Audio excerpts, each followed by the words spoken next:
All right, welcome to the Sharp Mind Show, episode 5-2. I'm Nate, your host, the Fit Future MD. Make sure you shop at InstaSale.com and pick you up a cool, inspirational t shirt today. All right, so opening day of NBA season was last night on NBC, and NBC luckily got an interview with Michael Jordan. And uh, some of his answers of questions they asked were kind of interesting. Like that Michael hadn't picked up a basketball in a while.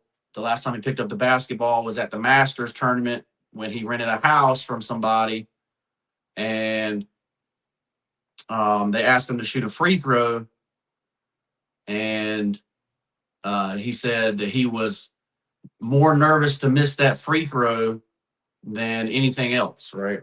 And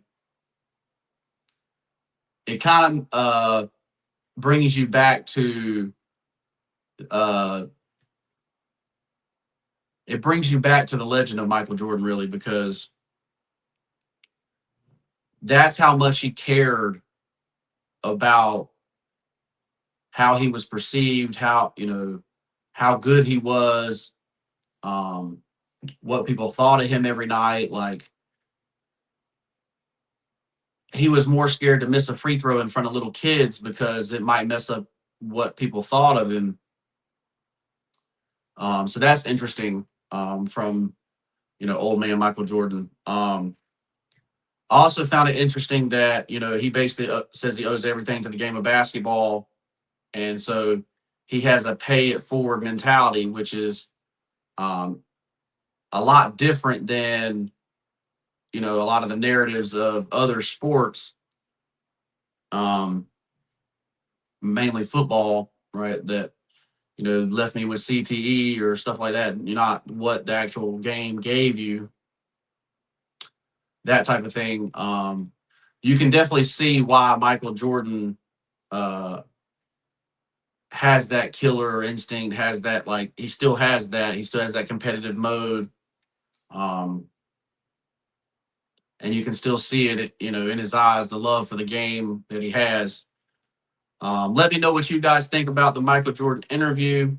I just thought those two things were kind of interesting, that he was nervous to miss a shot in front of a kid, and that he definitely believes in paying it forward and trying to make the NBA better than it currently is, which is, a good thing because obviously viewership is down for the NBA, which is, probably why, they did opening day on NBC instead of, because I haven't been able to see a Charlotte Hornets game on regular TV in probably 10 years, right? So keep that in mind. Not to bring up, that stuff, but let me know what you think of the Michael Jordan interview. All right, this episode is brought to you by London and the Googly Goo, which is my wife's children's book. Be sure to check out my wife's children's book if you have nieces, nephews, or children of your own. Available in the link in the description and on Amazon. All right. So I opened my app yesterday, and what pops up? Toys R Us. I don't want to grow up. I'm a Toys R Us kid. So Toys R Us is opening 30 locations in the U.S. for the holidays. Crabtree Valley Mall is one of them, right? Now, it's been a while since Toys R Us is been open. They've been, they're coming out of bankruptcy, and starting with 30 stores for the holidays. And I just think that's um like a scene out of your childhood, right? Like remember going into this huge warehouse of toys and Toys R Us, and obviously I was a Lego guy, and just seeing aisles and aisles of Legos, back in the day. Obviously these are going to be much smaller stores, much smaller footprints, but they're going to try to go into high traffic areas like malls and see if they can bring the brand back, which I think is a great thing. Let me know what you think is can Toys R Us compete in today's market uh, with Walmart and Amazon and online retailers. Let me know what you think about Toys R Us uh, coming back out of bankruptcy to open 30 stores for the holidays. Isn't that awesome? I think it's awesome. Sorry, I was trying to be impartial here, but I think it's awesome.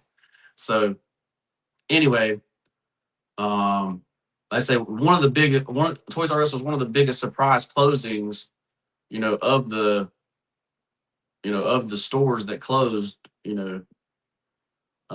so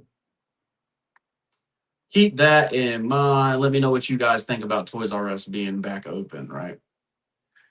All right, so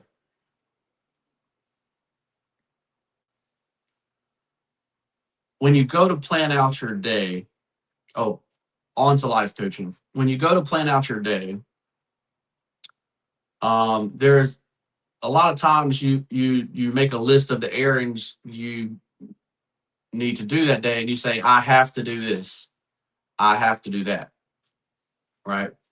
And so um when you say something that's like an obligation, I have to do it, that makes it kind of like a negative tone or a negative thing in your mind. Like, oh, I have to do this, right? So we're going to switch that mindset there and say, I get to do this, right?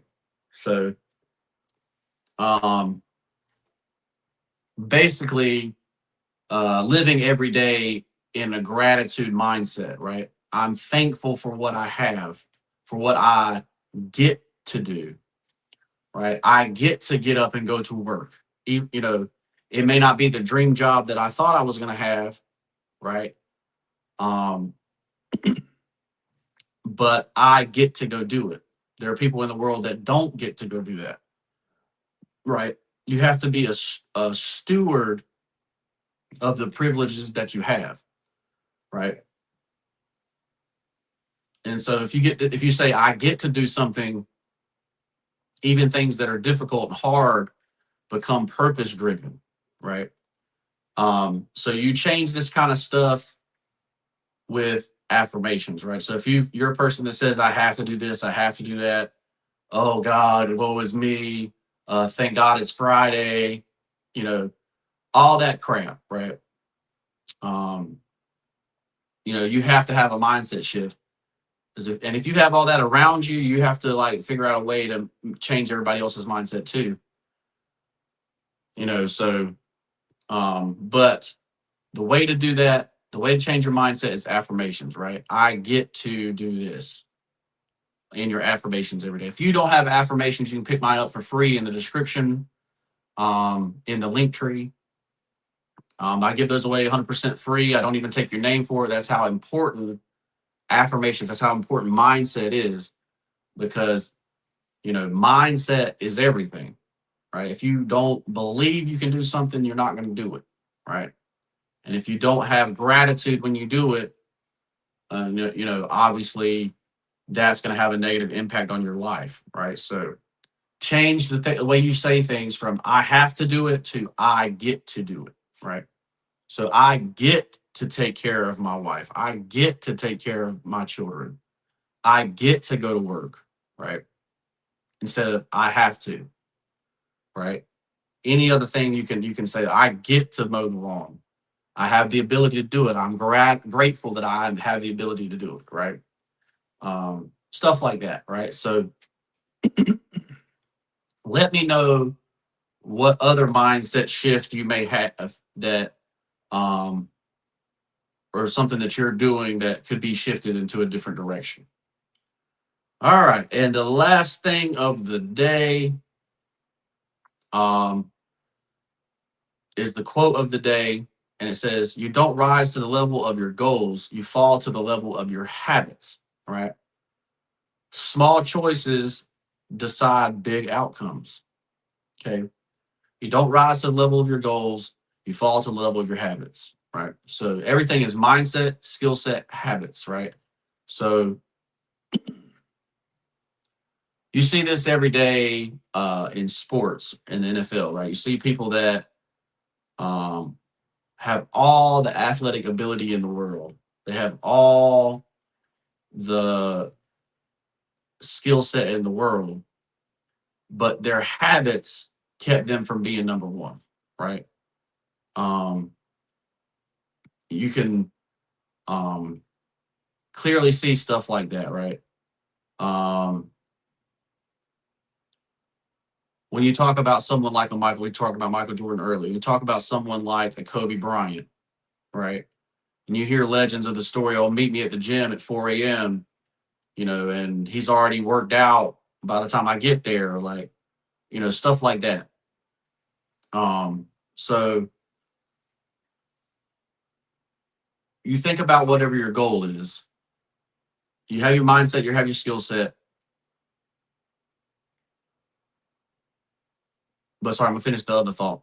If you see people with that skill set, but they didn't have the habits of Kobe. There were so many more people at that time that were more talented than Kobe, but they did not have the mom, what they call the Mamba mindset, or the habits that Kobe Bryant had. Right. That's why Kobe Bryant is considered the second greatest player of all time, even though he wasn't as talented as the first Michael Jordan. Michael Jordan was talented and had the habits. Right. Um, so keep that in mind. Also, I mean, Kobe was talented too. He's 6'6", so I mean, he had the stuff too, but not like Michael Jordan. Kobe had to work more for it than Jordan did, right? But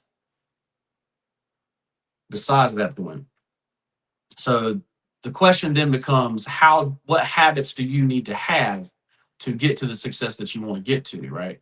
So, for example, if you're building rockets, what habit do you need to do every day to learn more about building rockets so that you can make a better rocket, so that you can actually get to the space station or get to the moon or get to Mars, whatever you want to do, right?